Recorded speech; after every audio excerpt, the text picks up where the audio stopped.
বিড়ালের প্রসব হবে, বাচ্চা দেবে। বিড়াল তখন ঘরের মধ্যে পেরেশান হয়ে ঘুরতে থাকে, একটা নিরাপদ জায়গা খোঁজে।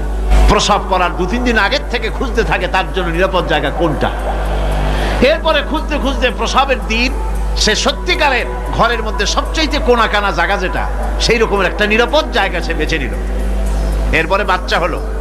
বাচ্চা হওয়ার পর এই বাচ্চার উপরে কেউ যেন আক্রমণ না করে, শত্রু যেন তার জায়গাটিতে না আসে, এই জন্য বাচ্চাটার ওর তো হাত দিয়ে মায়ের মতো কোলে নিতে পারে না, সে আস্তে করে ঘাটটা কামড়ায় ধরে যাতে করে বাচ্চা ব্যথা না পায়। ওইভাবে করে ঘাড় কামড়ায় ধরে আজকে এই সিঁড়ির নিচে, কালকে ওই খাটের নিচে, পরশুদিন এই আলমারির কোনায়, এইভাবে বাচ্চাগুলি সরায় সরায় রেখে বাচ্চাকে প্রতিপালন করে। এই বিড়ালের হেদায়েত দিলটা কে? যিনি দিলেন তার নাম রব, তিনি হচ্ছেন রব্বুল আলামিন। সন্তান প্রতিপালনের ব্যবস্থা শুধু দুনিয়ার মানুষকেই দেন নাই, প্রাণী জগৎকেও দিয়েছেন। সুবহানাল্লাহ। একখানা কিতাব দিলাম আর একটা আলো দিলাম তোমাদেরকে। আল্লাহ পাক বলছেন তিনি দয়াবান রহমান, তিনি আমাদেরকে কোরআন শিখিয়েছেন। এই কোরআনের নাম কে রেখেছে? কে রেখেছে কোরআনের নাম? আল্লাহ। নাম শুধু কোরআনের নাম কোরআন নয়, শুধু কোরআনের নাম কোরআন। কোরআনের নাম ফুরকান, কোরআনের নাম হুদা, কোরআনের নাম শিফা তানজিল, কোরআনের নাম কিতাব, কোরআনের নাম জিক্র। অনেকগুলি নাম আল্লাহ নিজেই কোরআনের নাম রেখেছেন।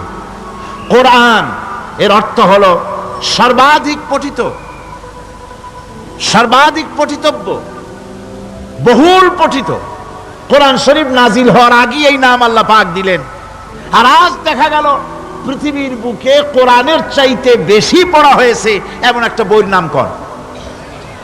বলেন, এমন একখানা কিতাবের নাম বলেন যে কিতাবখানা কোরআনের চাইতে সবচাইতে বেশি পড়া হয়েছে, এমন একটা কিতাবের নাম বলতে পারবেন?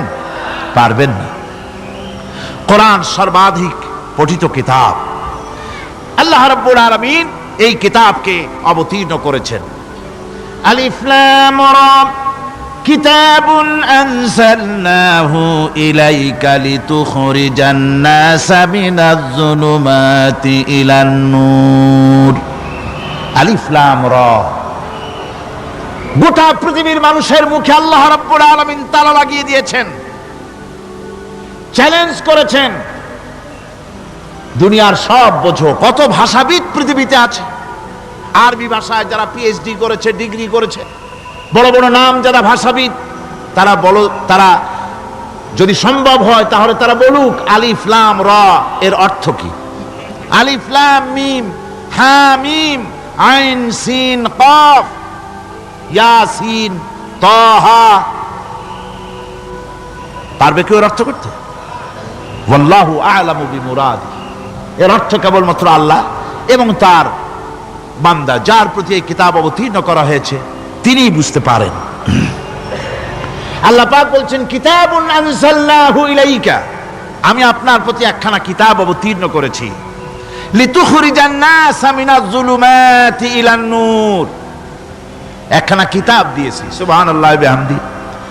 এমন একখানা কিতাব দিলাম যেই কিতাবের সম্পূর্ণ কিতাবখানা 30 পারা কোরআন শরীফে কিতাব, যার প্রতিটি সূরা কিতাব, যার প্রতিটি আয়াত কিতাব, যার প্রতিটি শব্দ কিতাব, যার প্রতিটি অক্ষর কিতাব।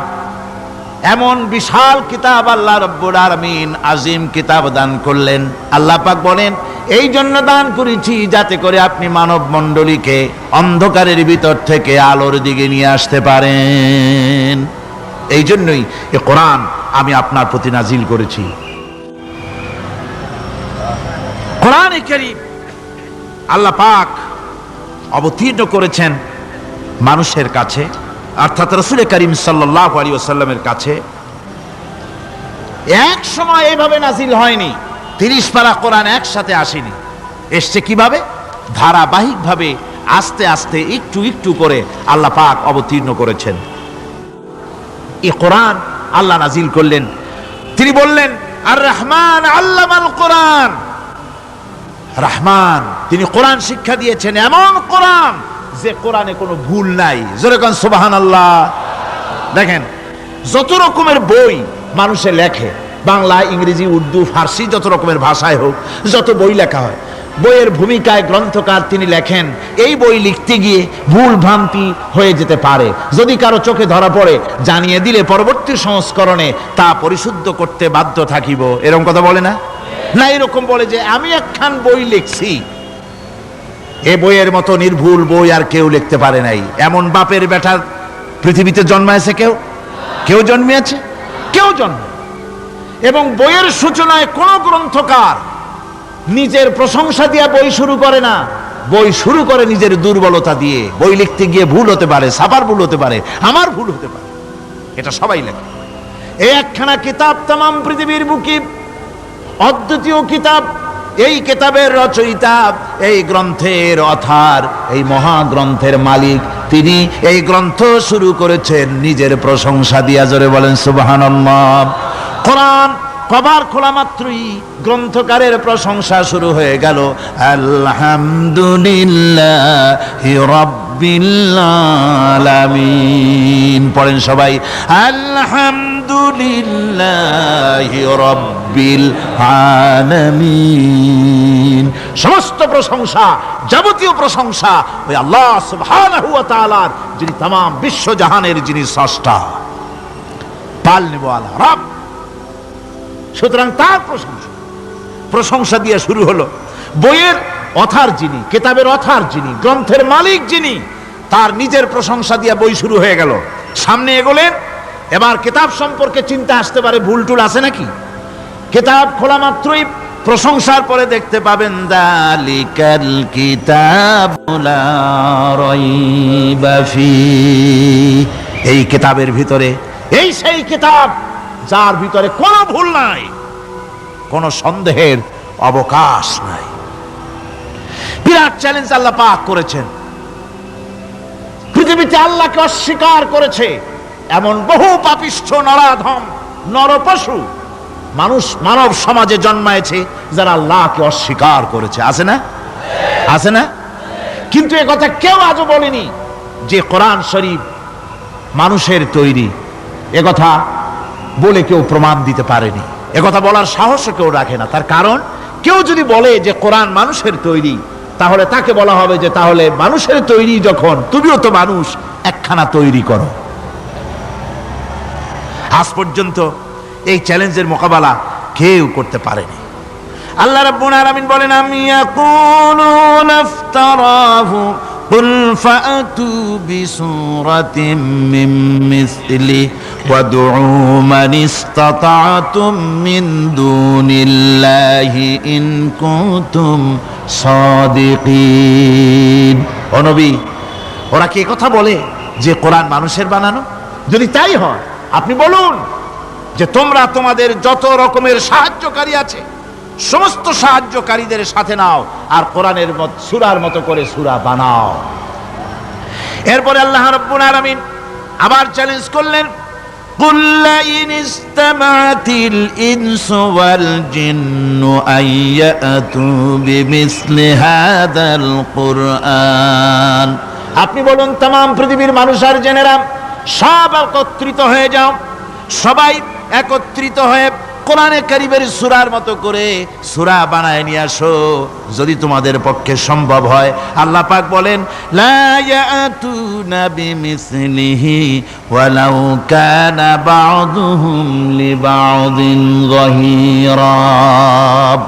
তোমরা যদি জেনেদের সাহায্যকারী মানুষ হও, মানুষের সাহায্যকারী জেনেরা হও, तमाम পৃথিবীর মানুষ আর জেন একত্রিত হয়ে প্রচেষ্টা চালালেও আল্লাহর কোরআনের সূরার মতো করে একটা সূরা কেউ বানাতে পারবে না। পারবে?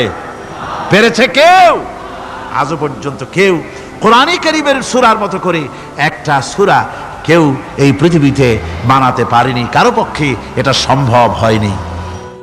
আল্লাহ রাব্বুল আলামিন আবার চ্যালেঞ্জ করেন, ইন কুনতুম ফি রাইবিম মিম্মা নাযালনা আলা আবদিনা ফাআতু বিসূরাতিন মিন মিসলিহি ওয়াদউ শুহাদাআকুম মিন দুনিল্লাহি ইন কুনতুম সাদিকিন।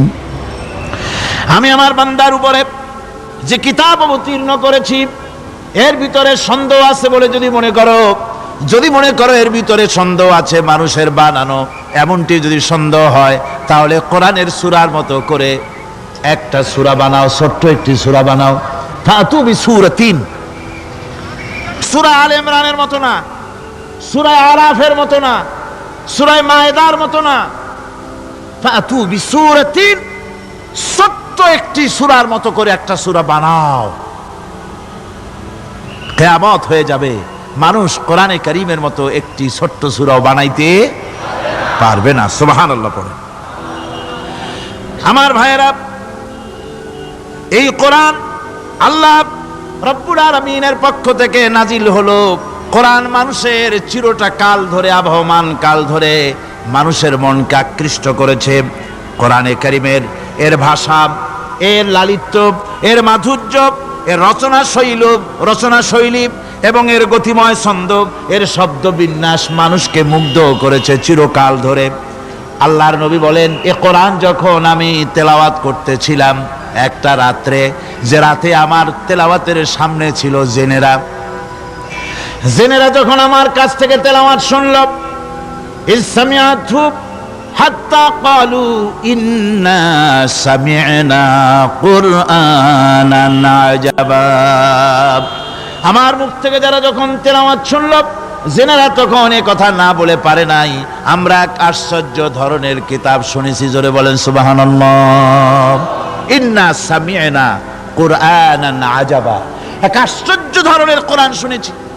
বলতেছে সেই সব জেনেরা যাদের বয়স 1000 বছর, 1500, 2000 বছর, 500 বছর, যারা জাব্বুর শুনেছে, ইনজিল শুনেছে, তাওরীত শুনেছে, সেসব জেনেরা বলছে ইন্না সামি'না কুরআনান আজাবা, আশ্চর্য কিতাব শুনেছি। এমন এক কিতাব ইয়াহদি ইলার রুশদ, যে কিতাব শুনলে পরে শ্রোতাকে হেদায়েতের রাস্তা দেখায় দেয়, এমন এক কিতাব শুনলাম। আর এই কিতাব শোনা মাত্র ফামান্না বিহি, কোরআন শুনলাম আর ঈমান আনলাম। নবীজি বলেন, জেনেরা আমার মুখে তেলাওয়াত শুনে পড়ে নিল লা ইলাহা ইল্লাল্লাহু মুহাম্মাদুর রাসূলুল্লাহ। এই কোরআন এমন এক কোরআন, মান ক্বালা বিহি সাদাকা, এ কোরআন শরীফ থেকে যে কথা বলে সেই সত্য কথা বলে। কোরআন থেকে যে কথা বলে সে কি বলে? তার কারণ কোরআন এসেছে কার কাছ থেকে? ওয়ামান আসদাকু মিনাল্লাহি কিলা, আমি আল্লাহর চাইতে সত্যবাদী আর কে হতে পারে? আল্লাহর নবী বলেন, কোরআন থেকে যে কথা বলে সেই সত্য কথা বলে। আর ওয়ামান আমিলা বিহি উজরা, এই কোরআন যে আমল করবে তাকে পুরস্কার দেওয়া হবে, সে পুরস্কৃত হবে, দুনিয়ায় পুরস্কার পাবে, আখিরাতেও পুরস্কার পাবে। সুবহানাল্লাহ। ওয়ামান হাকামা বিহি আদালা, আর কোরআন থেকে যে বিচার ফয়সালা করবে সেই কেবলমাত্র সঠিক সুষ্ঠু বিচার কায়েম করবে, সোশ্যাল জাস্টিস সেই করতে পারবে, সুবিচার জাস্টিস কায়েম সেই করতে পারবে। ওয়ামান দা ইলাইহি হুদিয়া ইলা সিরাতিম মুস্তাকিম, আর কোরআন থেকে যে দাওয়াত দেয়, কোরআনের দিকে যে দাওয়াত দেয়, সেই কেবলমাত্র সঠিক সহজ সরল রাস্তার দিকে দাওয়াত দেয়, যেই দাওয়াত শুরু হয় পৃথিবীর মাটি থেকে আর শেষ হয় গিয়া জান্নাতুল ফেরদাউসে। আমার ভাইয়েরা, কোরআন এর পরিচয়ের কথা বলতেছিলাম। আল্লাহ পাক কি কোরআন আমাদের শিখালেন, কোন কোরআন আমাদের শিখিয়েছেন, সেই কোরআনের পরিচিতি আপনাদের সামনে আমি তুলে ধরতেছি। আমি নিজে না, এবার কোরআন তার পরিচয় নিজেই দেবে। কেউ যদি কোরআনের কাছে জিজ্ঞাসা করে, কোরআন তুমি কোথা থেকে নাজিল হয়েছ, কে তোমাকে নাজিল করেছে, এই প্রশ্ন যদি কেউ কোরআনের কাছে করে, কোরআন নিজেই তার জবাব দিতে পারে কিনা? কোরআন নিজেই বলে, তানজিলাম মিম্মান খালাকাল আরদা ওয়াস সামাওয়াতিল উলা, এই কোরআন নাজিল করেছেন তিনি, যিনি ওই সুউচ্চ আকাশ আর জমিনকে যিনি সৃষ্টি করেছেন, সেই আল্লাহ আমারে নাজিল করেছেন। কোরআনের কাছে কেউ যদি প্রশ্ন করে, ও কোরআন, এই পৃথিবীতে নাজিল হওয়ার আগে তুমি কোথায় ছিলে, কেউ যদি প্রশ্ন করে, কোরআনে কারীম নিজে নিজের পরিচয় শোনায়, আমি কোথায় ছিলাম শোনো, বাল হুয়া কুরআনুম মাজিদুন ফি লাউহিম মাহফুজ, বরং এই কিতাব অতীব মর্যাদা সম্পন্ন সুরক্ষিত ফলকে লিপিবদ্ধ ছিল, আমি ছিলাম লৌহে মাহফুজে, সেখান থেকে এসেছি। যদি কেউ প্রশ্ন করে কোরআন কি, কোরআন তুমি কার উপরে অবতীর্ণ হয়েছ, জবাব কোরআন নিজেই দেয়, ওয়া আমিনু বিমা নুজিলা আলা মুহাম্মাদ ওয়া হুয়াল হাক্কু মির রাব্বিহিম, ঈমান আনো সেই জিনিসের উপরে যেটা মুহাম্মদ সাল্লাল্লাহু আলাইহি ওয়াসাল্লামের উপর অবতীর্ণ হয়েছে। আবার অন্য আয়াতেও জবাব পাওয়া যায়, তাবারাকাল্লাযী নাযালাল ফুরকানা আলা আবদিহি লিয়াকুনা লিল আলামিনা নাযীরা, অতীব বরকতপূর্ণ মহান সত্তা সেই আল্লাহ রাব্বুল আলামিন, যিনি তার বান্দার পরে ফুরকান অবতীর্ণ করেছেন। সুবহানাল্লাহ বিহামদি। কোরআনের নাম আমি বলেছিলাম শুধু কোরআন নয়, অনেক নাম আছে। কোরআনের আরেক নাম ফুরকান, কোরআনের আরেক নাম কি? আল ফারকু বাইনাল হাক্কি ওয়াল বাতিল। কোরআন হচ্ছে সেই মহাসত্য যা মিথ্যা এবং সত্যের মধ্যে পার্থক্য সূচিত করে, মঙ্গল এবং অমঙ্গলের মধ্যে পার্থক্য সৃষ্টি করে, যা সত্য এবং মিথ্যার মধ্যে তাফরিকা সৃষ্টি করে, সত্যকে মানুষকে বুঝিয়ে দেয়, তার নাম হচ্ছে ফুরকান। এবার যদি প্রশ্ন করা হয়, ও কোরআন, বুঝলাম তুমি লৌহে মাহফুজে ছিলে, বুঝলাম তুমি নবীজির উপরে নাজিল হয়েছো, এবার বলো তুমি কোন মাসে নাজিল হয়েছো, তুমি তো আসছিলা প্রথম কোন মাসে নাজিল হয়েছো? এ প্রশ্ন যদি কেউ করে, কোরআন তার জবাবে বলবে, শাহরু রমাদানাল্লাযী উনজিলা ফীহিল কুরআন, রমজানের পবিত্র মাসে আমি অবতীর্ণ হয়েছি। সুবহানাল্লাহ। যদি প্রশ্ন করা হয়, রমজানে তো আসছো, কিন্তু প্রথম নাজিল হয়েছিল কোন সময়? ওটা কি দিন ছিল না রাত ছিল? কোরআন তার জবাবে বলে, ইন্না আনজালনাহু ফি লাইলাতিল কদর, কদরের পবিত্র রাতে আমি এই পৃথিবীতে আমার আগমন ঘটেছিল। যদি প্রশ্ন করা হয়, বুঝলাম সবই, কেন নাজিল হয়েছে তুমি, এই পৃথিবীতে তোমার আসার উদ্দেশ্য কি, মূল কাজটা কি? এই প্রশ্ন যদি করা হয়, কোরআনে কারীম তার জবাবে বলে, শোনো কেন এসেছি, লিতুখরিজান নাসা মিনাজ যুলুমাতি ইলান নূর, আমার মিশন হচ্ছে গোটা বিশ্ব মানবতাকে পুঞ্জীভূত জমাট বাঁধা অন্ধকারের ভেতর থেকে টেনে বের করে আলোর সন্ধান দিতে, আলোর দিকে আনার জন্য আমি কোরআন নাজিল হয়েছি। গোটা পৃথিবীর মানুষ আছে অন্ধকারের ভিতরে। কিসের মধ্যে? অন্ধকার কি? অন্ধকার হচ্ছে পুঁজিবাদ, অন্ধকার সমাজতন্ত্র, অন্ধকার ধর্ম নিরপেক্ষতাবাদ, অন্ধকার জাতীয়তাবাদ, মানুষের তৈরি করা যত মতবাদ সব কি? জোরে কোন, সবগুলি কি? অন্ধকার। এই অন্ধকারের ভেতর থেকে মানুষগুলিকে টেনে আনবে কোরআন কিসের দিকে? আলোর দিকে। এবার যদি প্রশ্ন করা হয়, বুঝলাম তুমি অন্ধকার থেকে আলোর দিকে নিয়ে আসবে, আলোর দিকে আসলে পরে ফায়দাটা কি হবে? মূল ফায়দাটা বুঝায় দাও, আসল ফায়দা কি হবে তোমারে যদি মানি? কোরআন তার জবাব দেয়, নিজের পরিচয় নিজে তুলে ধরে, ফামান তাবিআ হুদায়া ফালা খাউফুন আলাইহিম ওয়ালা হুম ইয়াহজানুন। এই কোরআনকে যদি মেনে চলো, এই কোরআনের আইন যদি মানো, সমাজে মানো, ব্যক্তিতে মানো, পরিবারে মানে, রাষ্ট্রে মানো, জীবনের সব ক্ষেত্রে সমস্ত জায়গায় যদি এই কোরআনকে মেনে চলো, ফালা খাউফুন আলাইহিম, তাহলে তোমাদের কোনো ভয় থাকবে না, ওয়ালা হুম ইয়াহজানুন, কোনো চিন্তাও থাকবে না। কিসের ভয় থাকবে না? কোরআনের আইন মেনে যদি চলো সমাজে ও রাষ্ট্রে, চুরির ভয়, ডাকাতির ভয়, জিনার ভয়, হত্যার ভয়, সন্ত্রাসের ভয়, কোনো ভয় থাকবে না। ওয়ালা হুম ইয়াহজানুন, চিন্তাও থাকবে না। খাওয়া পড়া, শিক্ষা, চিকিৎসা, বাসস্থান, এগুলির কোনো চিন্তা থাকবে না। কোরআনের সমাজে সব কিছুর গ্যারান্টি দেওয়া হবে, সবগুলি পেয়ে যাবে। এখন যদি আবার প্রশ্ন করা হয়, কোরআন বুঝলাম তোমারে মানলে পরে সব ফায়দা হবে, তাহলে এবার জবাব দাও, তোমার ভিতরে কি রাজনীতি আছে নাকি? আমি তো মানুষ, আমার রাজনীতি করা লাগে, ম্যান ইজ সোশ্যাল অ্যানিম্যাল। আমরা তো জঙ্গলের পশু নই, আমরা তো মানুষ। আমাদের সমাজ আছে, আমাদের পৌর নির্বাচন আছে, আমাদের জাতীয় নির্বাচন আছে, আমাদের কলকারখানা আছে, জমিন আছে, আমাদের রাজনীতি, অর্থনীতি, সমাজনীতি আছে, পারিবারিক নীতি আছে, অনেক নিয়ম মালা আছে, নিয়ম নীতি আছে। তোমারে মানলে তোমার ভিতরে কি ওগুলো আছে নাকি সে কথা বলো। কোরআন তার জবাবে বলে وَنَزَّلْنَا عَلَيْكَ الْكِتَابَ تِبْيَانًا لِكُلِّ شَيْءٍ وَهُدًى وَرَحْمَةً وَبُشْرَى لِلْمُسْلِمِينَ। কোরআন জবাবে বলে শুনে রাখো, শুধু অর্থনীতি সমাজনীতি নয়, শুধু রাজনীতি আর শিক্ষানীতি যুদ্ধনীতি নয়, তোমার জীবনে যা কিছু দরকার, ইহকালে যা কিছু দরকার, পরকালে সব কথাগুলি আল্লাহ রব্বুল আলামিন আমি কোরআনের সিনার ভিতরে খুলে খুলে বর্ণনা করে দিয়েছেন। সব কথা এ কোরআনে কারীমের ভিতরে রয়েছে। তোমার এমন কোনো জিনিস নাই যা তুমি কোরআনে কারীমের মধ্যে পাবে না।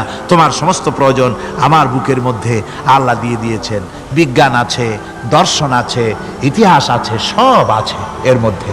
তবে কোরআনের মধ্যে বিজ্ঞান আছে বলে আমি এটাকে বিজ্ঞানের কিতাব বলবো না, দর্শন আছে বলে দর্শনের কিতাব আমি বলবো না, রাজনীতি আছে বলে কোরআনকে আমি রাজনীতির কোনো কিতাব বলবো না। কোরআন তাহলে কি? কোরআন হচ্ছে অর্থনীতি, সমাজনীতি, রাজনীতি, পারিবারিক নীতি, মানুষের জীবনের যা কিছু প্রয়োজন, সমস্ত নীতি মালার নীতি গ্রন্থের নাম হতেছে কোরআনে কারীম।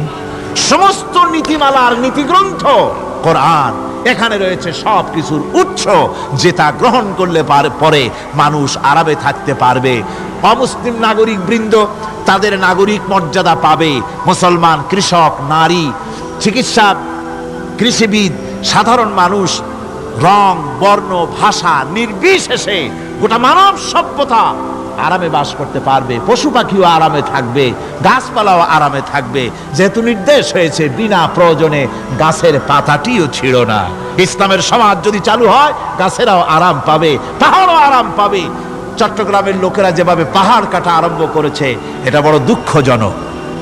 জুমলায় মোতারেজা একটা বলে দিলাম, অপ্রাসঙ্গিক হলেও জরুরি কথা। আপনারা পাহাড় কাটতেছেন না, আপনাদের নিজেদের পায়ে নিজেরা কুড়াল মারতেছেন। খবরদার পাহাড় কাটবেন না। আল্লাহর প্রকৃতির ভারসাম্য আপনারা নষ্ট করছেন বলে ওজোন স্তরে ফাটল ধরেছে। তা রিপেয়ার করার জন্য আজকে বিশ্বের সব বিজ্ঞানীরা হতাশ হয়ে গিয়েছে, পাগল হয়ে গেছে। কেমনে এই ওজোন স্তরের ফাটলকে রিপেয়ার করব? ওজোন স্তরটা কি? ওজোন স্তর হচ্ছে সুবহানাল্লাহ, আল্লাহর যে কত দয়া। সূর্য, সেই সূর্যের রয়েছে আলট্রা ভায়োলেট রে, যাকে বাংলায় বলা হয় অতি বেগুনি রশ্মি। যে রশ্মিটা সৃষ্টি জগতে যদি আসে আর তা যদি কোনো প্রাণীর শরীরকে টাচ করে, তাহলে সমস্ত প্রাণী ক্যান্সার হয়ে, এক্সিমা হয়ে, বিখাউজ হয়ে, অ্যাজমা হয়ে সমস্ত প্রাণী মরে যাবে, কেউ বাঁচবে না। মারাত্মক রশ্মি। সেই রশ্মিটা যাতে সৃষ্টি জগৎকে টাচ করতে না পারে, সেজন্য আল্লাহ পাক একটা ওজোন স্তর তৈরি করেছেন। ওখানে এসে ওটা বাধাপ্রাপ্ত হয়, পৃথিবীর মাটিতে আসে না। যা কিছু পৃথিবীর মানুষের জন্য, পৃথিবীর জন্য কল্যাণকর, সেগুলি সূর্য থেকে আসতে থাকে। সুবহানাল্লাহ বিহামদি। যেটা ক্ষতিকর, সেটা আল্লাহ পাক আটকায় রাখেন। এখন সেই ওজোন স্তরে ফাটল ধরলো। কেমনে ফাটল ধরলো? ফাটল আপনি আমি ধরাইছি। আপনি বলবেন যেটা কেমন কথা, আমি তো ওইখানে যাই নাই, আমি ফাটল ধরাইলাম কেমনে? ওই যে সেই আপনার প্রাইমারি স্কুলে ভিজিট করতে গিয়েছিলেন ইন্সপেক্টর, তারপরে প্রাইমারি না হাই স্কুল ভিজিট করতে গেছে, যায়া জিজ্ঞেস করছে ছেলেরা কি পড়ছো? বল ইতিহাস। ঠিক আছে, ইতিহাস থেকেই প্রশ্ন করব। বলতো চীনের প্রাচীর কে ভেঙেছে? ছেলেরা জবাব দিচ্ছে না। তুমি বলো, তুমি বলো। কেউ বলছে না। বেঞ্চের কোনা যে ছেলেটি, সে বলছে সর্বনাশ। কেউ যখন স্বীকার করে না, এটা তো আমার মাথায় আসবে।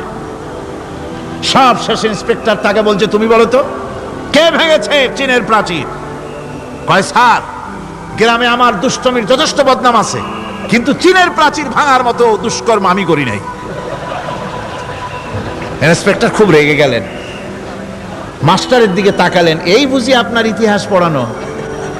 মাস্টার ইন্সপেক্টরের বিরক্তি ভরা মুখ দেখে বলছেন, স্যার রাগ করবেন না, এসব ছাত্র তো আমার, ওদের অবস্থা তো আমি জানি, আপনি আসছেন ঢাকা থেকে, আপনি জানবেন কি? আমি হলপ করে বলতে পারি আমার ক্লাসের কোনো ছাত্র চীনের প্রাচীর ভাঙে নাই। ইন্সপেক্টর রাগ হইয়া চলে গেছে হেডমাস্টারের রুমে, যায় বলছে যে আমি আপনার স্কুলের গ্রান্টকে আমি নাকচ করে দেব, মঞ্জুরি আমি ক্যান্সেল করে দেব। কেন? এই অবস্থা। হেডমাস্টার বলছে, স্যার রাগ করবেন না, আপনার জন্য কিছু টাকা পয়সাও রাখছি হাদিয়া, বড় একটা চর্বিযুক্ত খাসিও জবাহ করা হয়েছে, পুকুর থেকে রুই মাছ তোলা হয়েছে। তারপরেও আমার ছাত্ররা, টিচাররা বলার পরেও যদি আপনার সন্দেহ হয়ে থাকে যে আমার ছাত্ররাই ভাঙছে, তো ওই আপনি অসন্তুষ্ট হবেন না, রাগ করবেন না স্যার, ওই প্রাচীর ভাঙতে যা খরচ লাগে আমি কিছু খরচ দেবো, তো আপনি রাগ করেন না। এখন চিন্তা করেন, স্কুলের ছাত্র থেকে শুরু করে হেডমাস্টার পর্যন্ত জ্ঞানের বহর। তো বলতেছিলাম, আপনি আমি ওজন স্তরে ফাটল ধরিয়েছি, তার অর্থ এই নয় যে আপনারা গিয়ে ওখানে কুড়াল মারিয়ে ওটারে ভাঙছেন। তাহলে ওটা কি হয়েছে? কোরআনে কারিমে রব্বুল আলামিন বলেন, ওয়ামা আসাবাকুম মিন মুসিবাতিন ফাবিমা কাসাবাত আইদিকুম ওয়া ইয়াফু আন কাসীর।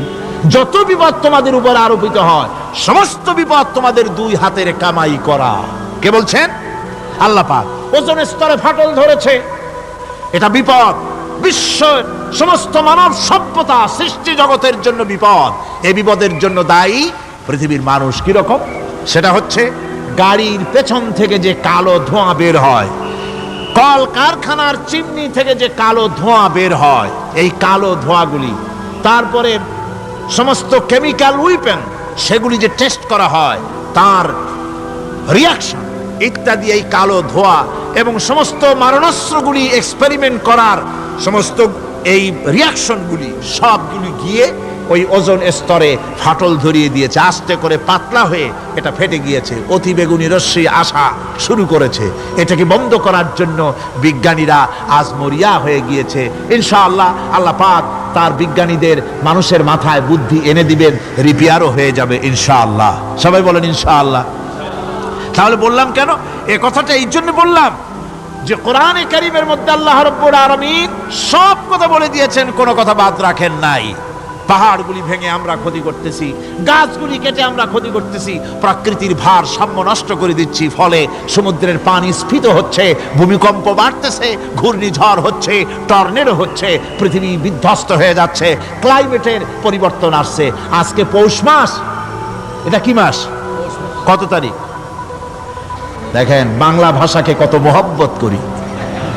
যদি বলি আজকে ডিসেম্বরের কত তারিখ, গড় গড় করে মুখস্থ হয়ে যাবে। বাংলারে খুব ভালোবাসি, মাসটার তারিখ বলতে পারলাম না, দুঃখিত। এই হলো আমাদের ভালোবাসা।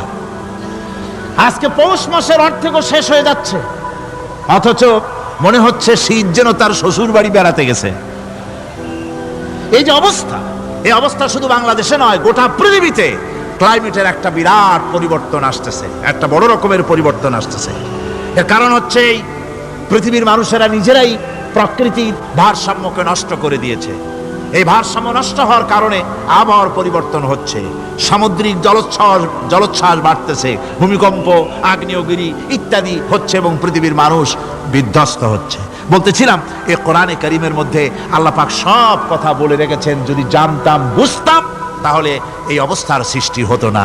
এটা বিজ্ঞানের বই নয়, রাজনীতির বই নয়, সমাজনীতির বই নয়, বরং সমস্ত নীতিমালার উচ্চ, জ্ঞানের উচ্চ হচ্ছে আল কোরআন। জ্ঞানের উচ্চ কি? আরো জোরে বলেন, জ্ঞানের উচ্চ কি? আল কোরআন। পবিত্র কোরআনে এমন এমন ঘটনা আল্লাহ পাক বলেছেন যা ষষ্ঠ শতাব্দীর দুনিয়া এ সম্পর্কে কিছুই জানতো না। অবশ্য কিছু কিছু ঘটনা ইহুদিদের কিতাবে অতিরঞ্জিত আকার এবং বিকৃত অবস্থায় এসেছে, কিন্তু কোরআনে কারীম দুনিয়ার মানুষকে আদম সৃষ্টি, নূহের বন্যা, তারপরে মুসা আলাইহিস সালাম ফেরাউনের ঘটনা, ইব্রাহিম আলাইহিস সালামের নমরুদের ঘটনা এবং ইউসুফ আলাইহিস সালামের কাহিনী সবগুলিকে সুন্দর করে কোরআন শরীফ উপস্থাপনা করেছে রাসূলের মাধ্যমে, যা পৃথিবীর ইতিহাসে কেউ জানতো না। সেগুলি আল্লাহ পাক জানাইছেন কিভাবে? কোরআনে কারীম বলছে, তিলকা মিন আম্বাইল গায়বি নুহিহা ইলাইকা মা কুনতা তা'লামুহা আনতা ওয়ালা কওমুকা মিন ক্বাবলি হাযা। এ হলো সব অজ্ঞাত ঘটনা। সমস্ত ঘটনাগুলি আল্লাহ পাক তার হাবিবকে শুনিয়ে বলে দিলেন, সব অজ্ঞাত ঘটনা যা তুমি জানতে না, তোমার কোনো জানা ছিল না, আমি ওহীর মাধ্যমে তোমাকে সব জানাইছি। ইউসুফ আলাইহিস সালামকে যখন তার ভাইয়েরা কুয়ার মধ্যে ফেলে দিতেছিল তখন তুমি উপস্থিত ছিলে না, এই ঘটনা ওহীর মাধ্যমে আমি জানালাম। মুসা আলাইহিস সালামকে যখন ফেরাউন দরিয়ার ভিতরে ফেলে দিল, সেই সময় তুমি সিনাই পর্বতের পাশে দাঁড়িয়ে সব দৃশ্য লক্ষ্য করনি, অথচ আমি ওহীর মাধ্যমে সব তোমাকে খুলে খুলে বলে দিয়েছি। আল্লাহ পাক সমস্ত ঘটনাগুলিকে বলে বলে কোরআন শরীফের মধ্যে সব সাজিয়ে দিলেন, বলে দিলেন। তিনি বললেন, ওয়ামা কুনতা বিজানিবিল গারবি ইয কাদাইনা ইলা মুসাল আমরা ওয়ামা কুনতা মিনাশ শাহিদিন। ফিরআউন যে মুসার সঙ্গে যে ব্যবহারটা করলো, এ সময় সেখানে তুমি উপস্থিত ছিলে না, আমি ওহীর মাধ্যমে তোমাকে তা জানিয়েছি। কাযালিকা নাকুসসু আলাইকা মিন আনবাই মা ক্বাদ সাবাকা ওয়া ক্বাদ আতাইনাকা মিন লাদুন্না যিকরা। আল্লাহ পাক বলেন, এভাবে আমি আপনার কাছে অতীত ঘটনাবলী ওহীর মাধ্যমে নিখুঁতভাবে আপনার সামনে সব বলে দিয়েছি। আমার ভাইয়েরা, এই বিশ্বলোকে ঊর্ধ্ব লোক সম্পর্কে নিয়ে ভুল তথ্য বর্ণনা আল্লাহ পাক করে দিয়েছেন কোরআনের মাধ্যমে। 1665 খ্রিস্টাব্দে স্যার আইজাক নিউটন তিনি আবিষ্কার করলেন মাধ্যাকর্ষণ শক্তিকে। এই মাধ্যাকর্ষণ শক্তি, ল অফ গ্রাভিটেশন, এ সম্পর্কে মানুষের এর থেকে কিছু জানলো, কিন্তু আজ থেকে 1400 বছর আগে আল্লাহ রাব্বুল আলামিন তার উম্মি নবী, যিনি কোনো বিজ্ঞানাগারে লেখাপড়া করেন নাই, কোনো সায়েন্স রিসার্চ করেননি, যিনি কোনো কলেজ ইউনিভার্সিটিতে পড়াশোনা করেননি, তার মাধ্যমে জানিয়েছেন মাধ্যাকর্ষণ শক্তির কথা। কোরআন বলছে, ইন্নাল্লাহা ইউমসিকুস সামাওয়াতি ওয়াল আরদা আন তাজুলা। এই পৃথিবী এবং সমস্ত গ্রহ উপগ্রহকে আল্লাহ পাক বলছেন, আমি এমন এক শক্তি দিয়েছি যে শক্তির মাধ্যমে একটা আরেকটাকে আকর্ষণ করে রাখছে। এই পৃথিবীতে মাধ্যাকর্ষণ শক্তি শুধু পৃথিবীর নাই, সূর্যের আছে,